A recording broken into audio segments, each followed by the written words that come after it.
Ken seems to be cheating on me. We have lunch together, discussing my future. Because of the topic, a long silence follows. My phone rings, breaking the heavy atmosphere. It's a call from Ken.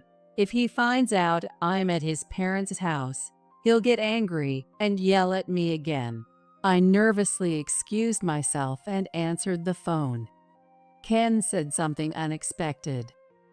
Dad collapsed. I'm going back home. What? But Kyle is. Shh.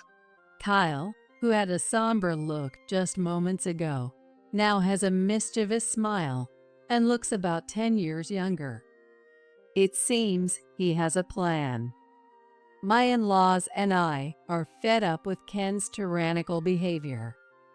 This is our chance to be free. I decided to follow Kyle's lead. My name is Nora Johnson, 45 years old.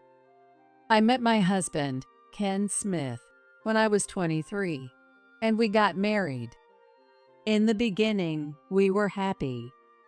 But after we both turned 34, Ken started to change. He developed a bad habit of taking out his frustration on others when he was in a bad mood. It probably started when he got transferred to a new department and struggled with his work. He became visibly more irritated, often belittling me. Even his parents scolded him multiple times for his behavior, but each time Ken rebelled and became more stubborn. Eventually, his parents and I were exhausted by his attitude, and to avoid provoking him, we rarely argued back.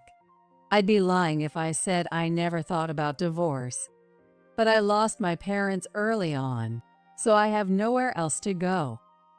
Besides, though my relationship with Ken is strained, I think of his parents as my own and could never abandon them. What is this dinner? It's inedible. Ken's harsh voice cut through. Tonight's dinner was meatloaf, salad, and soup, but he didn't like it. The portions are small, and there's not enough variety. Stop slacking off with the housework. He slammed the table, spilling some of the soup. Ken scowls at it and clicks his tongue. Hey, what are you spacing out for? Clean it up quickly. Yes. I wipe the table with a cloth as instructed and take it to the kitchen. Ken spits out more insults at my slumped back. Go to the store and get some ready-made food. I can't eat this. It ruins my appetite. If you care about a man who works hard, go now. Sure. If I don't answer, he'll yell again. So I quietly reply and leave the house in a hurry. Since it's late, most of the ready-made food is sold out, but I buy some ham cutlets and head back home. I find that the dinner has been completely eaten and empty plates are left on the table. Ken is watching TV with a sour expression, and when he sees me, he clicks his tongue again. You're so late. I had to settle for that. I'll eat the ready-made food for breakfast. I understand. He probably just wanted to annoy me. Or maybe he doesn't want to eat while looking at my face. I eat my now cold dinner while listening to the hollow sound of the TV. Since Ken doesn't help with any housework, I wash both my dishes and the ones he left on the table.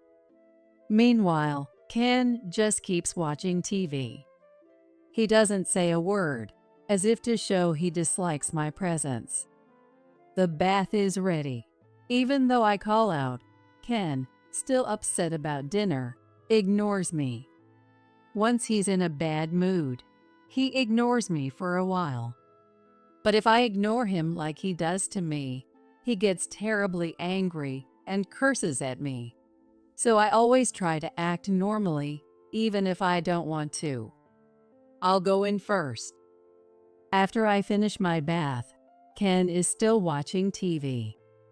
It's your turn to take a bath. He ignores me again. I'm used to it, so there's no point in dwelling on it. After waiting a while and seeing no movement, I give up and head to the bedroom first. The laundry and bathroom cleaning aren't done yet, but it can't be helped. I'll take care of the remaining chores tomorrow. With that thought, I fall asleep, feeling extremely tired. Hey, you're spending too much money. How can it be decreasing this fast? I'm trying to save as much as I can, but prices are high, and I get ready-made food for dinner every day. Are you saying it's my fault? Ken yells, and I flinch. His face is red with anger, and it's clear in his eyes. Who do you think is providing for you? Know your place. Stop complaining and just do your housework quietly. It seems we won't be having a conversation today either. I'm sorry. Save money. It's my hard-earned money. Treat it more carefully. It's not your money. Despite being so obsessed with money, Ken hates the idea of me going out to work. We don't have kids, and I think if I went to work, we wouldn't have to rely solely on his money, but he stubbornly refuses to allow it. When I ask him why his reasons change each time. Once he said, "You can't even handle housework properly. How can you do a job?" Another time he yelled, "Are you saying we can't live on my salary alone? Don't embarrass me." You just want to waste money on yourself and have fun. He's also yelled that at me, glaring fiercely.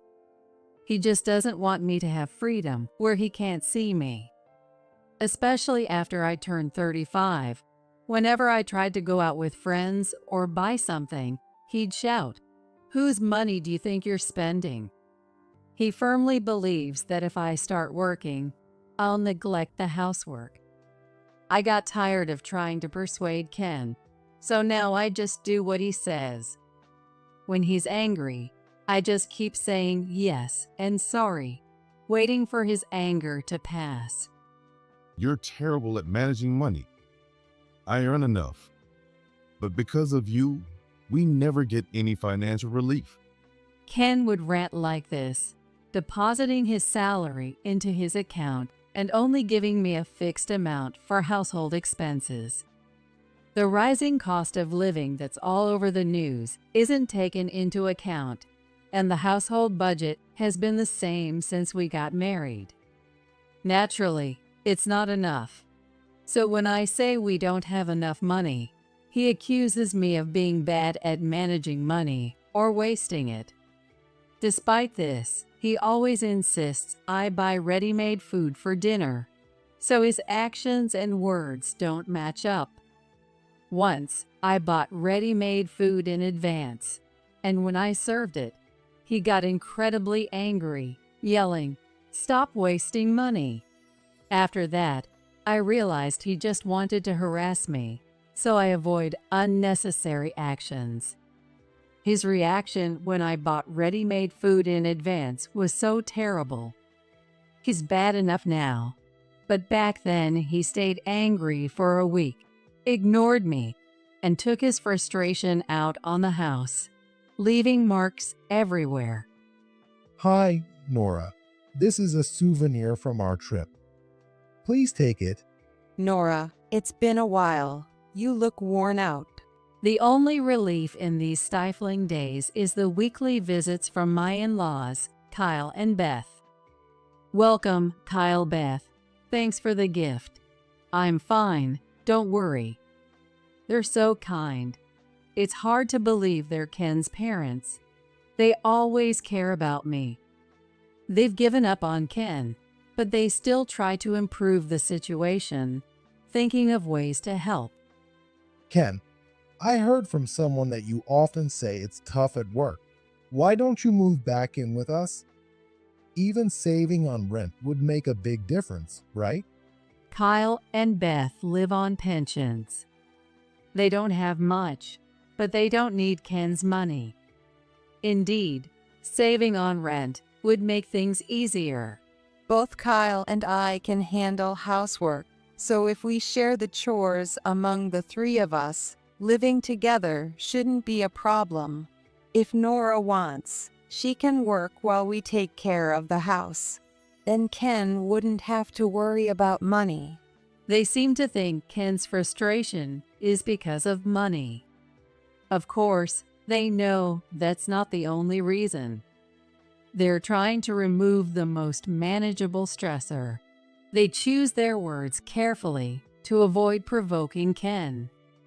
They worry a lot about Ken taking his anger out on me. It's such a generous offer that I almost nodded immediately. But Ken was different. He glared at his parents with resentment, his face turning red with anger. We realized we had failed again.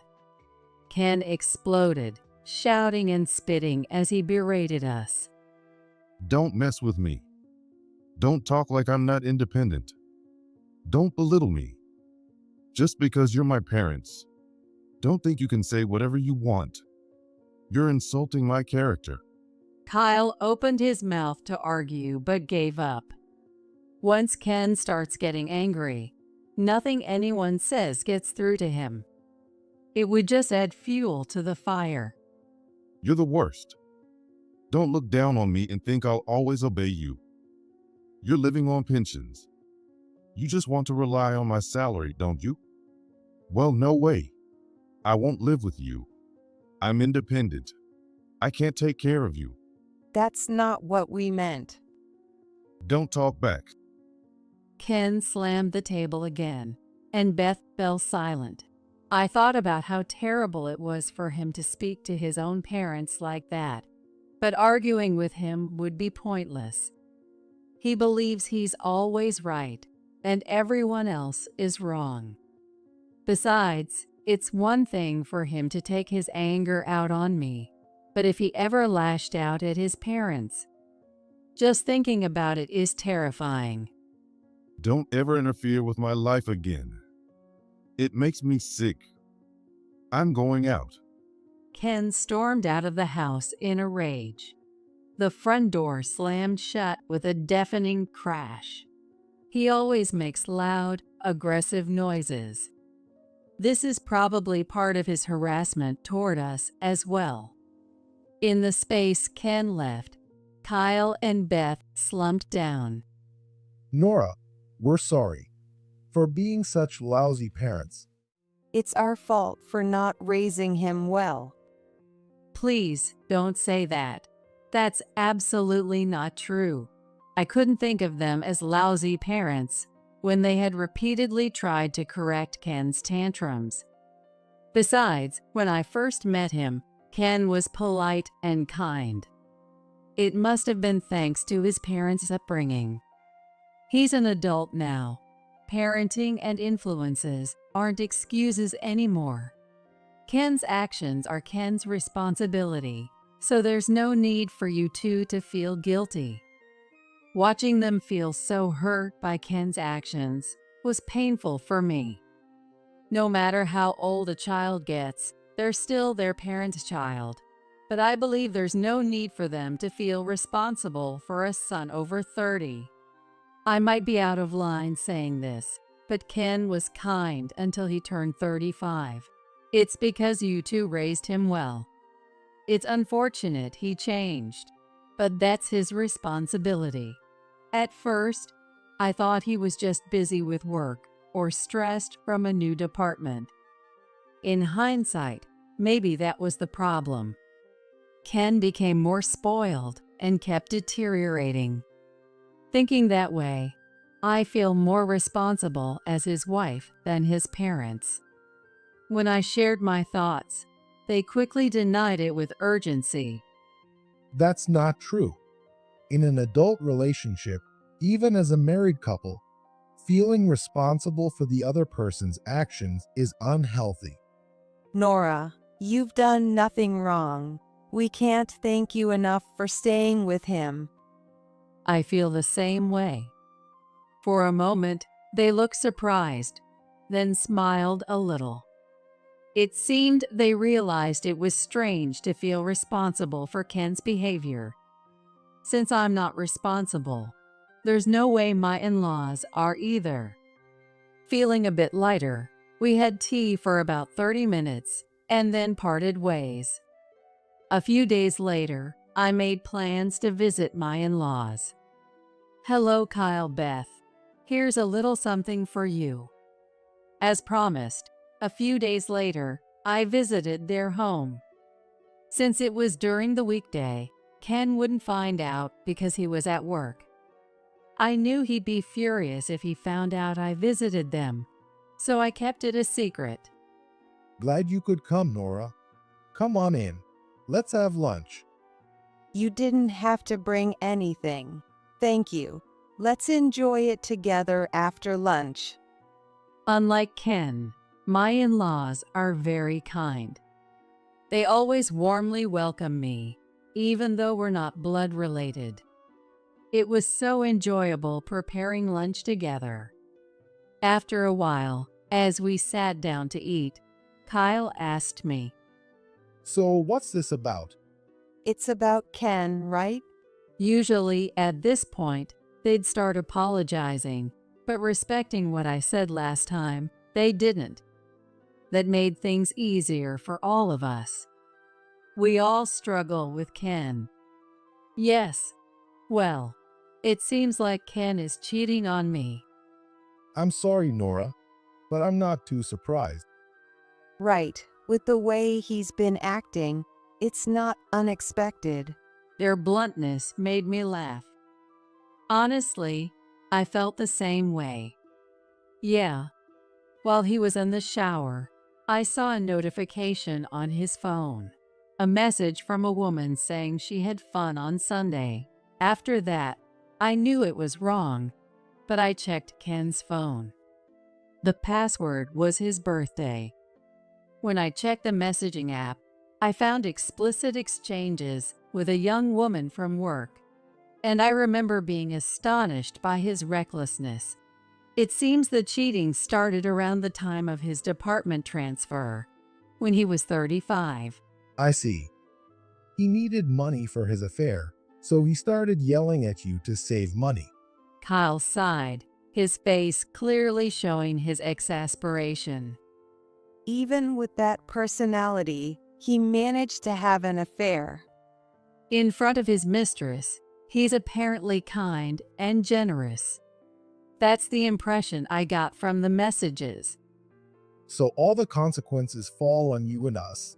Reaching this conclusion, the three of us sighed deeply.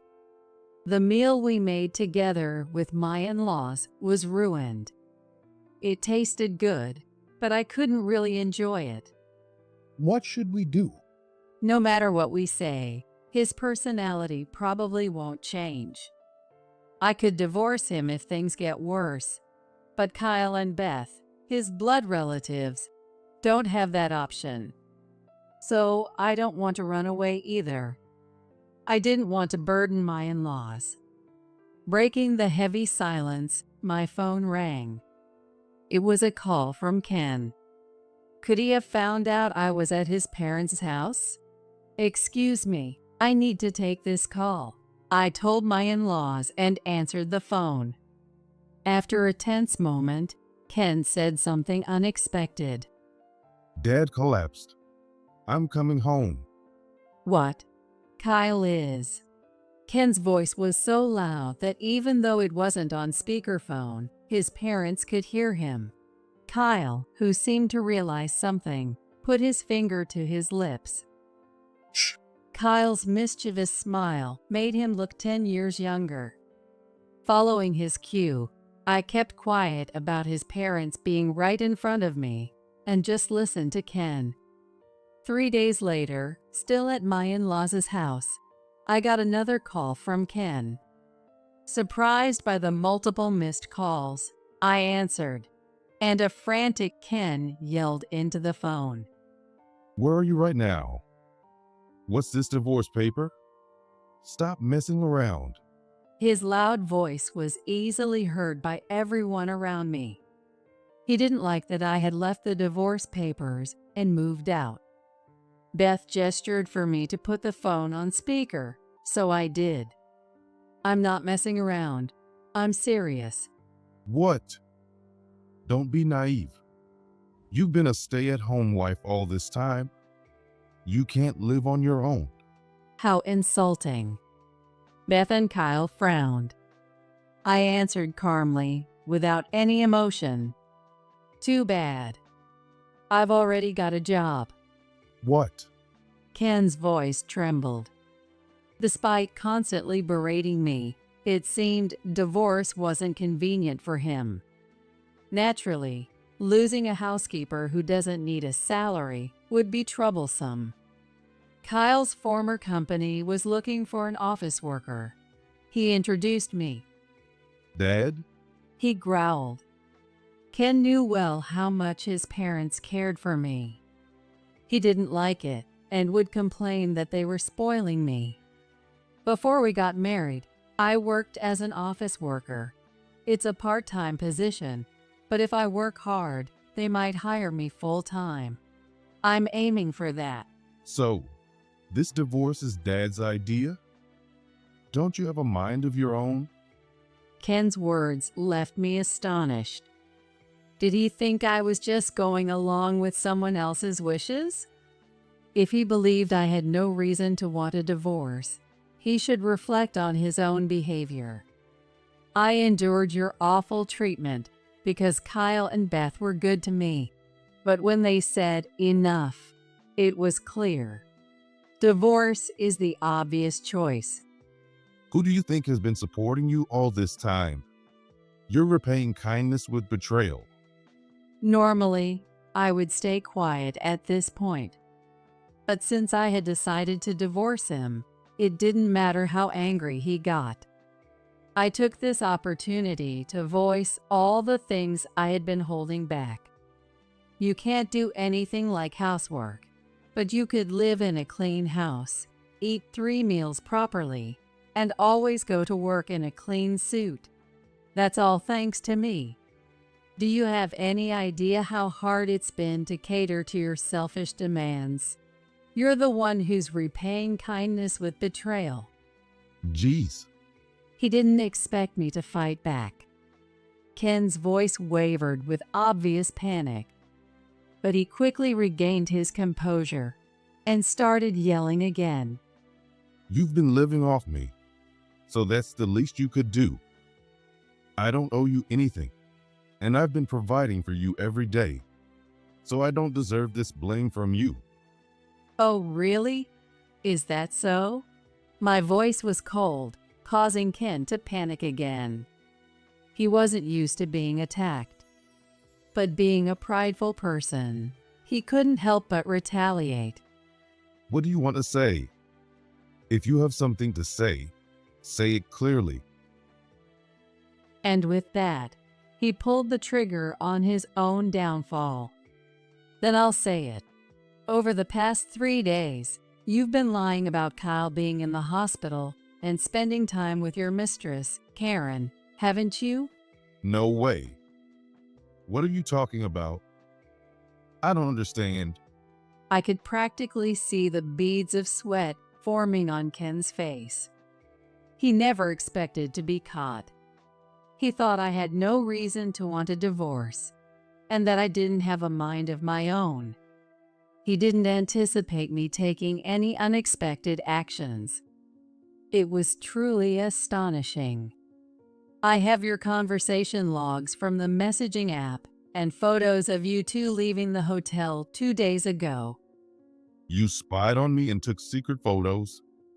That's an invasion of privacy. Don't act all high and mighty after cheating.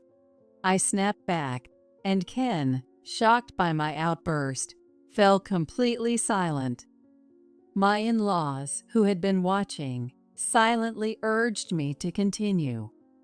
Feeling a bit embarrassed, but also emboldened, I relished the chance to finally get back at Ken. You might not know this, but the hotel you used is run by one of Kyle's acquaintances. The cleaning company that services that hotel employs a friend of Beth's, and the restaurant you went to with Karen is owned by a friend of Kyle's from college. They all saw you two together and reported back to Kyle and Beth. After Ken called saying he was going back home, we started gathering evidence of his affair.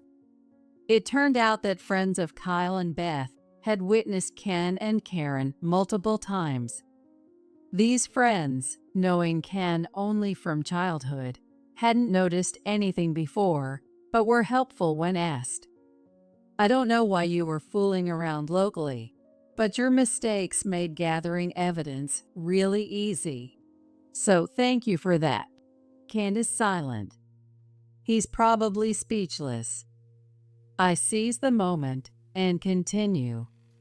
I will be demanding alimony from both you and Karen. Alimony. He finally snaps out of it when money is mentioned. Typical of his miserly nature. Suppressing my contempt, I continue.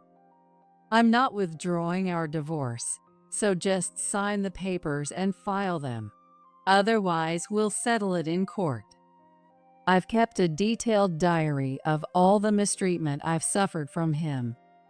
Even though infidelity alone is grounds for divorce, the diary will help me get a higher alimony. Originally, I started writing it as a way to calm myself, as a hobby. Ken had forbidden me from going out or spending money on myself, so I kept it along with the household budget. The thought that Ken's own actions are now backfiring on him makes me feel almost giddy with satisfaction. Goodbye. Ken was still shouting on the other end of the line, but I had nothing more to say, so I hung up. Nora, you look very refreshed. Do I? Let's splurge a little on dinner tonight to celebrate your fresh start. Despite having no home to return to after the divorce, my in-laws, who had invited me to stay with them, continued to treat me like their own daughter.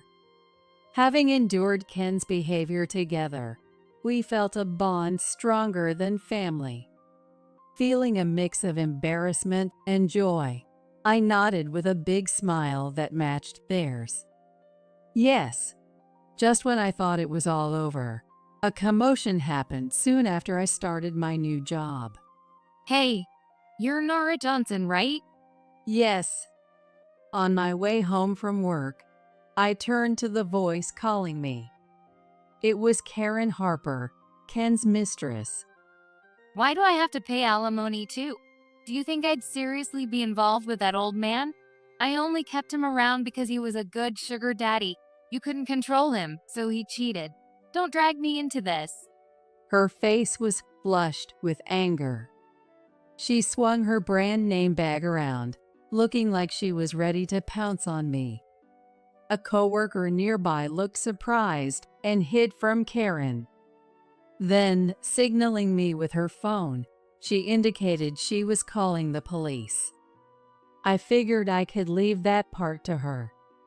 Sorry, but the law allows me to claim alimony from my spouse's affair partner. You knew what you were doing, right? If not, you'll have to chalk it up to poor risk management. What? Don't mock me. You plain old woman. Jealous because I'm young? Karen, stomping her feet, looks more like a child than a young woman. A child throwing a tantrum because she didn't get her way. Come to think of it, Ken acted like a child too. Maybe they're alike. If that's the case, they're a perfect match. Whether they get along or last long is another matter. As a parting gift, I'll let you have Ken instead of alimony. I hope you're happy together. Are you stupid? I don't want an old man like him. Isn't that obvious? She had said the same thing when she approached me, so she must mean it. Ken is being abandoned by both his wife and his mistress. Karen kept making a scene, but the police eventually took her away, thanks to a colleague's call. Let go of me. Don't touch me. I'll sue you. Thinking that Karen is the one who might get sued, I ignore her and thank my colleague. I'm sorry for the trouble. Thank you for calling the police. It's fine. I heard a little about what's going on. It sounds tough for you, Nora. This is all I can do, but hang in there. Since Kyle used to work there, the people at the company are very kind. Many seem to have been helped by Kyle, so they're nice to me because of his introduction. After bowing and saying goodbye to my colleague, I see I have a call on my phone. Seeing that the call was from Ken, I decided to answer it with the police officer nearby. Nora? It's me, Ken. I was wrong. I'm sorry. Let's start over. The voice coming through the phone was completely different, almost groveling. Feeling nothing but disgust, I frowned. Kyle and Beth said they can't take care of you anymore. I know. They told me. You're all I have left. So please, Nora. Does he really think I'd sympathize with him over this? Don't insult me. I have pride and feelings too. I've endured enough mistreatment not to feel any pity. I can't take care of you either.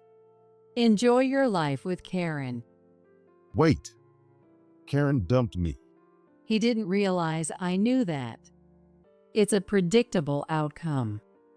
No young woman would seriously want a man like Ken. She got mad about the alimony and said, I'm not paying anything. You pay it. Then we fought, and now she won't even talk to me. Serves him right, but Ken seemed genuinely hurt. I just got carried away. I lost sight of myself. Please forgive me, I've told you many times it's over. but I'm apologizing here.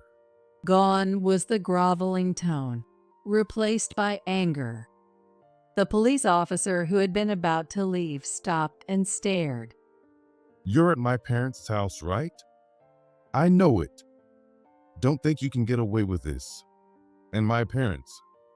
I'm their real son, but they all gang up on me with you. I'm already outside the house. I'll make you pay. At this point, there was no denying it. Ken had once again pulled the trigger on his own misfortune. I'm recording this call. What? Ken's previously furious voice suddenly became meek. He must have realized the severity of what he said. But it was too late. There's a police officer nearby. You're on speaker, so the police are already listening. They're contacting others via radio right now. Indeed, the officer was talking urgently into his radio and heading quickly to his patrol car.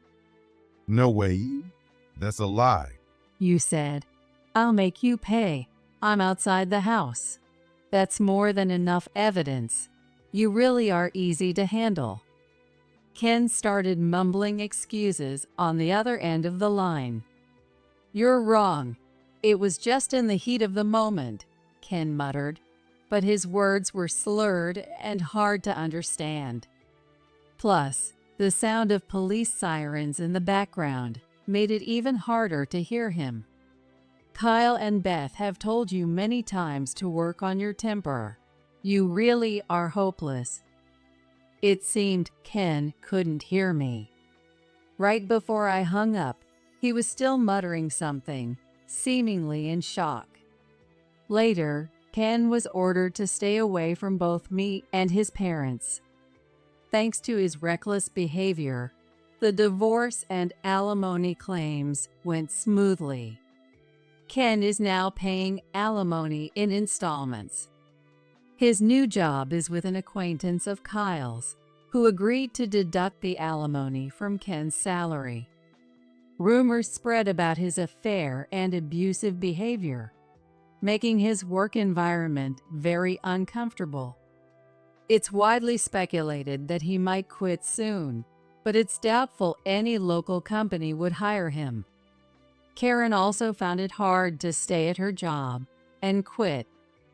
She managed to pay the alimony by selling the branded bags and clothes Ken had given her. I heard she's working night jobs now, and her spending has gotten worse because she's infatuated with a younger guy. She's even in debt, so who knows how long we'll keep hearing about her. With Kyle and Beth's encouragement, I started living with them. They even adopted me, and we became a real family without Ken. I decided to cook for them on weekends. Dinner's ready. Come on, let's eat. It looks delicious again tonight. Nora, you're such a great cook. Beth and Kyle enjoy my cooking with such delight. Just watching them warms my heart. Next week, Beth is in charge of cooking, and she's going to make my favorite dish. Why don't we all go shopping tomorrow? I'll drive. Where should we go? Let's take a little trip and eat out on the way back. I lost my parents early, and I always longed for a family. I envied the warmth of having parents. Though I didn't find that family through marriage, I feel that I've finally found my ideal family here. I'll cherish these people who cherish me. As long as I have them in my life, and as long as I know they love me, I will be happy forever.